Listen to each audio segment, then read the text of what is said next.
नवरंगपुर जिला कोडिंगा रेंज अधीन परकांटे दीर्घ दिन धरी एक जंगली भालू खाद्य अन्वेषण में ग्राम भीतर को आसी उपद्रव करने सह ग्रामर घरगुड़िक भीतर को पशि विभिन्न प्रकार खाद्य खाइबा सह नष्ट करुथिला। याकु नै ग्रामवासी बेस भयभीत हेबा सह आतंकित होई रहुथिले। एने ग्रामवासी वन विभाग को खबर देबा परे वन विभाग पक्षरु से भालू को धरिबारे सक्षम होइछन्ति।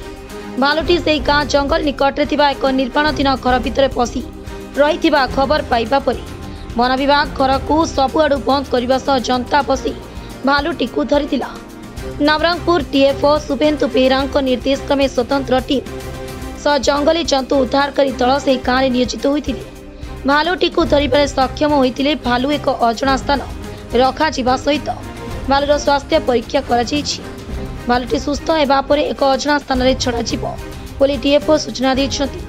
आम नवरंगपुर फॉरेस्ट डिविजन कोडिंगा रेंज रे बरगाँ गाँव रे गत एक मास है गोटे भालू बहुत विपद सृष्टि करुला।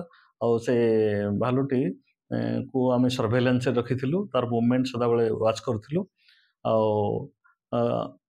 गत काली गोटे घर भितर से गाँ पाखे गोटे पशि जाइए। पशिगला गाँ लोक मैंने आमको सांगे सांगे इनफॉरमेशन देते आमर गोटे रैपिड रेस्पॉन्स टीम अच्छी। रैपिड रेस्पॉन्स टीम में सांगे सांगे से जगह को पहुँचलु।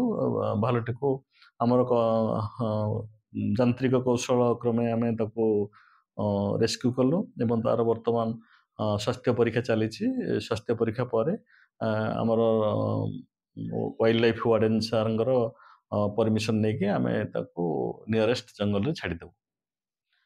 जेहेतु आमर तांकर हैबिटेट स्क्वीज हो आमर जी एग्रीकल्चर फील्ड एक्सपांशन हो जाऊँचे फल से माने आउरी तांकर वासस्थान खोजी खोजी आसी पहुँची जाती जनबसति जो था पहुँची जाती। नवरंगपुर अनिल पत्रांक रिपोर्ट तुमाणी टीवी।